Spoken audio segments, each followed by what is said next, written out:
आपको क्यों लग रहा है मैं नाराज हूँ? मैं तो कोई टॉनिक पीकर नहीं आया हूँ, खुश हूँ मैं तो।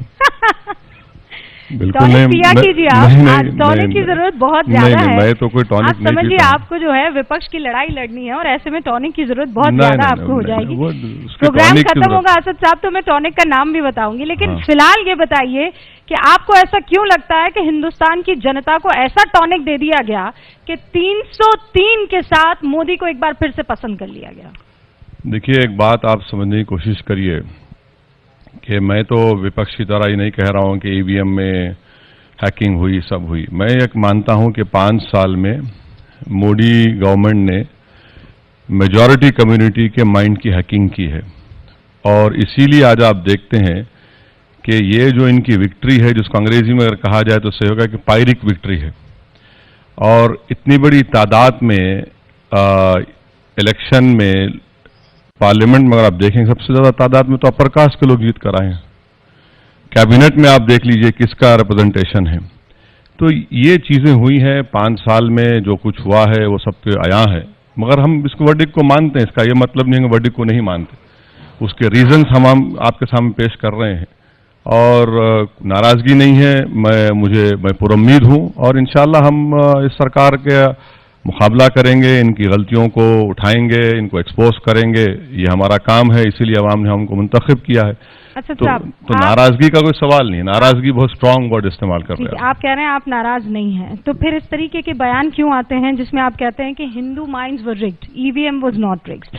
ऐसा क्यों होता है कि असद ओवैसी ये कहते हैं कि 300 सीटें आने पर मोदी मनमानी नहीं कर सकते, हम किराएदार नहीं बराबर के हिस्सेदार हैं? बिल्कुल बात सही है ना, किराएदार नहीं है। कॉन्स्टिट्यूशन सबको इक्वल सिटीजन का ट्रीटमेंट देता है। उसमें अगर मैं दोहरा रहा हूं तो मैं कॉन्स्टिट्यूशन को दोहरा रहा हूं।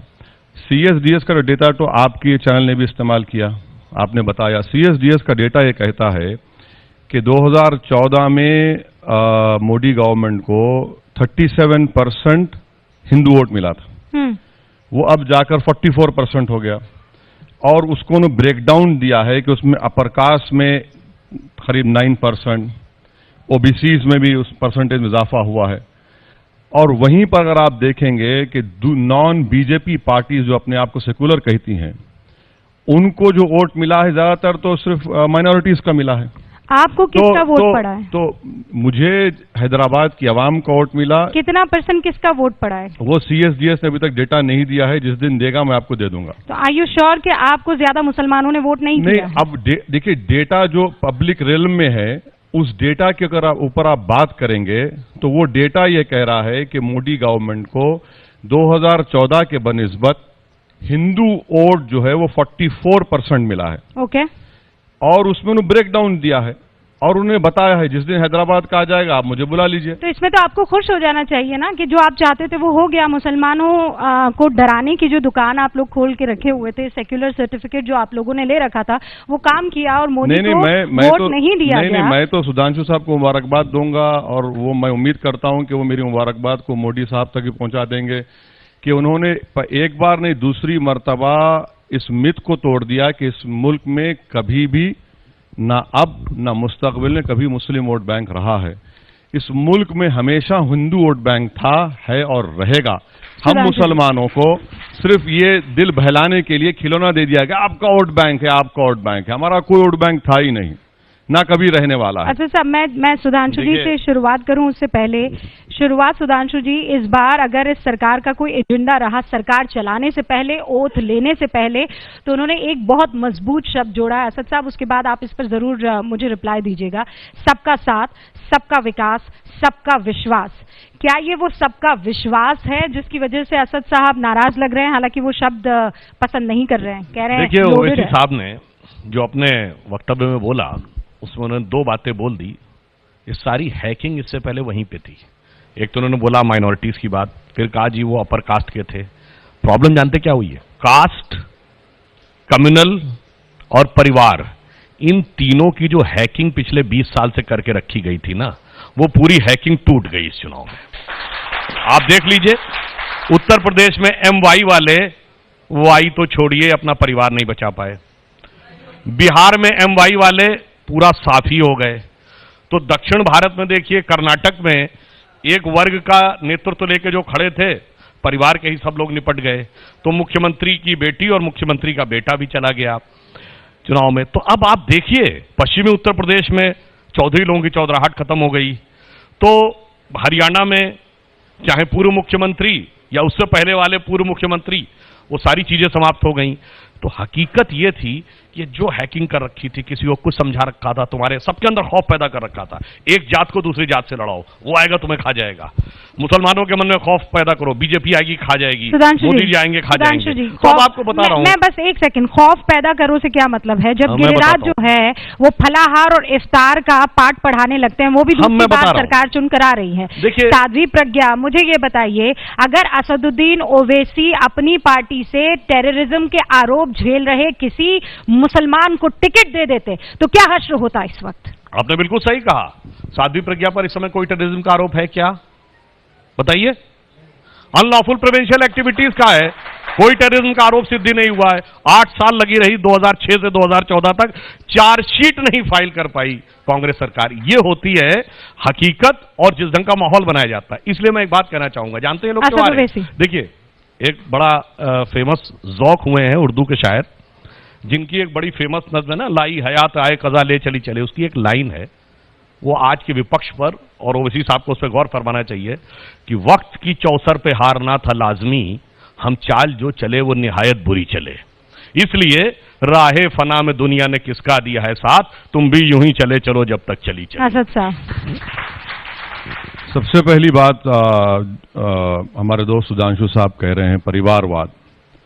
सर, रामविलास पासवान को आपने मिनिस्टर बनाया, उनके बेटे, उनका भाई एमपी, अकाली दल आपकी अलायंस में हस्बैंड एंड वाइफ का कॉम्बिनेशन, राजस्थान के चीफ मिनिस्टर का बेटा कामयाब हो गया, कर्नाटका में आपके एक्स चीफ मिनिस्टर का बेटा कामयाब हो गया। तो परिवारवाद आपके पास कामयाब हुआ, दूसरों के पास नहीं हुआ। दूसरी बात, आप कहते हैं कि सबका विकास, सबका विश्वास। कैंपेन में कभी भी मोदी ने सबका विश्वास की बात नहीं की। जिस दिन उन्होंने स्पीच दी, उस दिन हिंदू अखबार के एडिटोरियल में ये पहली मर्तबा हिंदुस्तान में ये लिखा गया, सबका विश्वास, जिसको नरेंद्र मोदी ने उठा लिया। तीसरी बात, प्रज्ञा ठाकुर का अनलॉफुल प्रिवेंशन एक्ट। सर, आप मुझे बताइए कि क्या प्रज्ञा ठाकुर के ऊपर 7 लोगों को हत्या करने का केस नहीं चल रहा है थ्रू बॉम्ब ब्लास्ट? आप ये बताइए कि जिसने, अगर मैं कह देता गोडसे की तायीद कर दिए, आप बताइए, करकरे को आपने तौहीन किया, वो आपके पास बैठे हैं। तो ये भी तो एक सच्चाई है, आपने जीता इलेक्शन, हम उसको इनकार नहीं कर रहे हैं, वर्डिक्ट दिया है। तो ये चीजें हैं, इसका भी आप आपको उसका ख्याल रखना चाहिए। आप भूलना चाह रहे हैं तो मैं उसको रोक नहीं सकता। आप नहीं, विश्वास की जो बात है, ये 2019 का चुनाव जीतने की बात नहीं है। विश्वास क्या होता है, ये मैं उदाहरण, यद्यपि सरकारी संवेदनशील सेवाओं पर बैठे संदर्भ में ये संदर्भ नहीं प्रयोग करना चाहिए, पर इस समय आवश्यक हो जाता। 2014 में हमारी सरकार बनी। जब भी कोई सरकार बनती है तो पिछली सरकार का आईबी चीफ 15 दिन नहीं पूरे करता है। इंटेलिजेंस ब्यूरो का चीफ कोई सरकार कंटिन्यू नहीं करती है, 15 दिन में बदल देती है। मगर जब मोदी जी की सरकार 26 मई 2014 को बनी तो भारत के आईबी चीफ कौन थे? श्री आसिफ इब्राहिम। 7 महीने का कार्यकाल बाकी था। मोदी सरकार में आईबी चीफ आसिफ इब्राहिम 7.5 महीने रहे, 31 दिसंबर 2014 को रिटायर हुए अपना कार्यकाल पूरा करके। ये होता है विश्वास में लेके काम करना। दूसरा उदाहरण देता हूं, अटल बिहारी वाजपेयी जी ने पोखरण का विस्फोट किया था, सीआईए को भी पता नहीं लग पाया था। पहली बार दुनिया में हुआ कि किसी देश ने एटॉमिक एक्सप्लोजन कर दिया और अमेरिका को पता नहीं लगा। अटल जी के अलावा सिर्फ 2 लोगों को पता था, तत्कालीन रक्षा मंत्री श्री जॉर्ज फर्नांडिस और डॉक्टर एपीजे अब्दुल कलाम। ये होता विश्वास में लेके काम करना, और एक होता है खा जाएगा सुधांशु जी, ये 2 आपके जो आपने उदाहरण दिए हैं वो बहुत बढ़िया उदाहरण है। मैं कह रही हूँ आप आम मुसलमान के बीच में जाइए। सुनिए तो मैं उसी पे आ रहा हूँ। जब सबको गैस मिलती है और ये कहा नहीं जाता तुम इस जाति के हो, तुम इस मजहब के हो, इसलिए गैस मिल रही है, तो ये होता है विश्वास लेके राजनीति करना। जब शौचालय मिलता है तो सबके घर को मिलता है, ये होता है विश्वास में लेके काम करना। और जिस समय 10% गरीब को आरक्षण मिलता है तो वो ये पूछ के नहीं देता तुम किस जात हो किस मजहब के हो, ये होता सबको विश्वास में लेके काम करना। तो नीचे हो या ऊपर, विश्वास में किया है मोदी जी ने, तब आके ये कहा है। सुधांशु जी, आपने कहा कि आप सबके लिए काम कर रहे थे, विकास जो है सबका साथ हुए चले जा रहा था, लेकिन ऐसा क्यों है कि आपकी पार्टी जब बात करती है तो साफ तौर पर नजर आता है कि हिंदुत्व का परचम बुलंद करेगी, और सीधे तौर पर आपके बहुत सारे ऐसे मंत्री भी रहे हैं, ऐसे नेता भी रहे हैं जो इस तरीके के बयान देते रहे हैं जो खौफ का भले ही माहौल ना पैदा करे, लेकिन अविश्वास का माहौल जरूर उस कम्युनिटी में, उस कौम में पैदा कर देता है, जिसका फायदा चाहे असदुद्दीन ओवैसी हो, चाहे कांग्रेस पार्टी हो, चाहे दूसरी पार्टियां हो, उनके अंदर विश्वास पैदा करके ले लेती है।